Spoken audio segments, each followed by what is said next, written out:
Thank you, Kim. Your Excellencies, distinguished guests, ladies and gentlemen, I'd like to paint a picture for you. It's 334 BC in Athens, and thousands of spectators are streaming down to the huge amphitheater at the base of the Acropolis. If you look at the back cover of your programs, you will see it. The theater of Dionysus, god of entertainment. It seats 15,000 people, and it's filling up fast.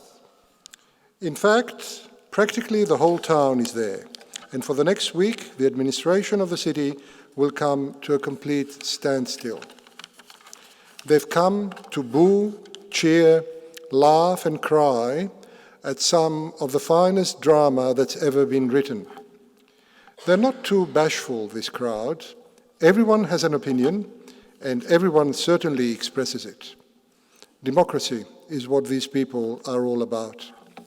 In the front row sits a wealthy but very nervous sponsor of the first play, the producer, Mr. Lysicrates.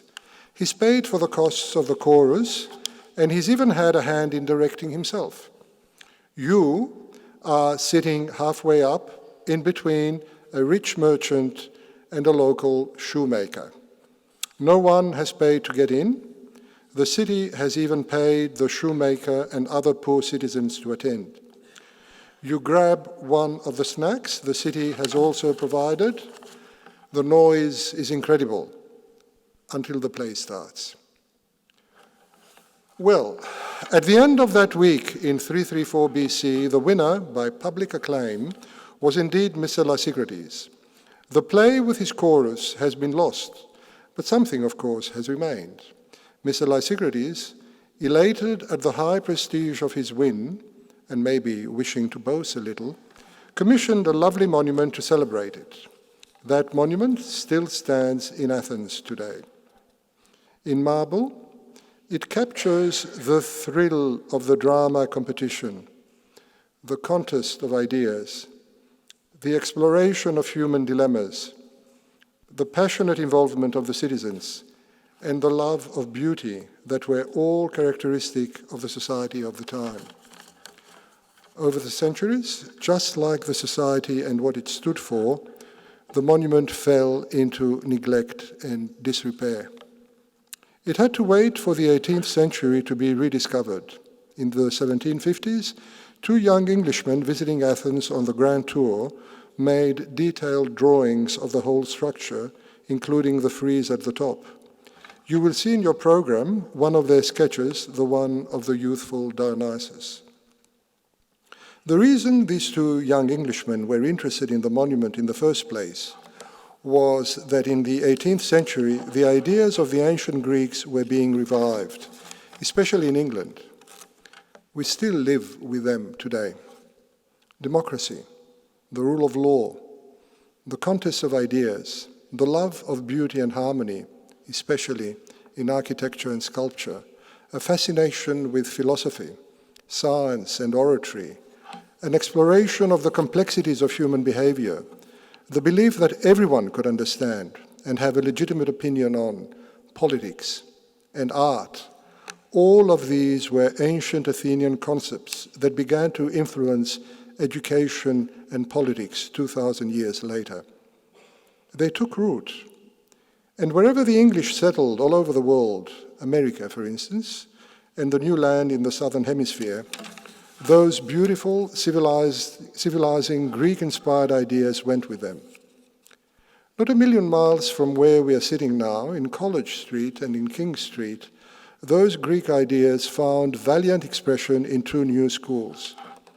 Sydney College and W.T. Cape's Sydney Academy were created to give a strong classical education to all the talented boys of the colony, regardless of social standing or religion. And one of those youngsters was James Martin, a poor Irish lad from Parramatta who entered W.T. Cape School at King Street in 1832. The extraordinary story of how this brilliant, articulate boy rose from the servants' quarters and horse boxes of Parramatta Government House to become Premier of the state and its Chief Justice, and to give his name to the hub of Sydney can be found in the Martin oration booklet you have all received. But the point I want to make is this.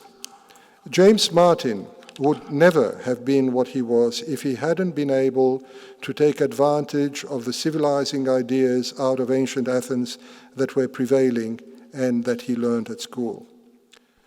Because of those ideas, he could not be completely excluded from advancement in society, which would have been his fate in another time and another place. From those ideas, he learned about democracy, justice, and the rule of law. Together with his native eloquence, his strength of character, you only need to read his personal motto on the front cover of your booklets. They empowered him to rise, become a wealthy lawyer, and argue convincingly in a parliament for self-determination and empowerment for the colony. From that whole worldview, he acquired a love of harmonious beauty, and so was inspired to create our own lovely replica of the monument of Lysicrates, using the sketches made in the 18th century.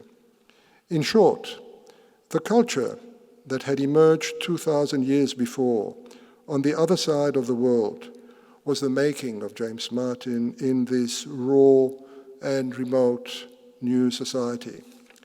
He never forgot that debt. Indeed, to our great benefit even today, it was in many ways the making of the society itself. And perhaps, best of all, it gave him the sublime Homer. For Martin, no civilized society could exist for material ends alone. For him, as for the ancient Greeks, no one could be a full human being without a large quantum of culture. So for him, civilization and culture were not supposed to be confined to a tiny elite. On the contrary, they were for everyone. This is what we are aiming to achieve in our own way in the Lysicrates project. All our events are free and open to people from all postcodes. We believe no one should be excluded from good art because they can't afford the price of admission. All our winners are chosen by the audience in an unfiltered democratic process. And just like the Athenians, we also want to showcase and celebrate our local writing and theatrical talent, democracy, and civilization. Now, as we were looking into the background of our own Lysicrates monument, we discovered something that showed how well Australians had absorbed those two big ideas. In 1941, in the middle of the worst war the world had ever seen, Australians did two remarkable things. They voted in a state election here in New South Wales and changed the government. And with the contribution of all three parties, Liberal, Country and Labour, they saved the monument from its planned destruction for military purposes. You will find the details in the oration booklet. Quite a triumph for those millennial ideas of democracy and civilization, and a great testimony to the calm fortitude of that generation of Australians. Moving up closer to the present, Patricia and I have been thrilled that two of the acorns we've planted have already sprouted into oaks, so to speak. In our first year, Justin Fleming's first act, the runner-up, The Savvy Women, became a full play called The Literati, and that went on to a sold-out 8-week season at the Griffin and the Riverside theatres. We saw it, Patricia and I, 3 times, and every time the audience was rolling in the aisles, including the two of us. The model worked. The fabulous, unique Lee Lewis had taken an unprecedented risk and gave up to an audience the power to choose a winning play. We're still amazed, Patricia and I, at her vision and her audacity. And of course, the other acorn is the full restoration of the monument itself, something which could never have been accomplished without the strong support of Minister Perrottet. What about the future? This year and next, we are trying a couple of experiments. We'll be live streaming this competition so as to create a virtual theatre of Dionysus and giving those viewers a separate vote. And we'll also be starting a competition for playwriting for children.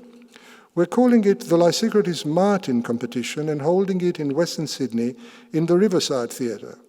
Only the kids will be voting, not the parents. Some of those kids may not have had much exposure to the ideals of ancient Greece or to the magic of live theatre, and we'd like, in a very small way, to help shape some of the citizens of the future. Democracy and civilization. Again, with the support of Minister Perrottet, we've commissioned 2 statues of the young James Martin. And looking more long-term, Patricia and I have always aimed to have the whole Lysicrates enterprise stand on its own 2 feet. We've created a structure, a foundation with a board. We've obtained DGR tax-deductible status for the foundation. We've issued handsome books capturing the essence of the project. With the help of Vanessa Tay and Sandra Gav, 2 wonderful women, we've established an annual fundraising dinner. And we're building up an endowment to make the foundation independent of Patricia and me when we are gone, just as the Archibald continued after 1919 when J.F. Archibald passed on. We really want the Australians of the future to be exposed to all those great ideas of democracy, civilization, and beauty that miraculously emerge in the Athens of ancient times. We want them to be exposed to the unrepeatable thrill of live theatre. We want them to value the work of Australian artists. We want them to vote. And it might not be 334 BC today, and we might be only 500 people, not 15,000 yet. And the city might not be coming to a standstill for the Lysicrates play competition yet. But we too are voting. In our own way, we are embodying those 2 great ideals of the past, democracy and civilization.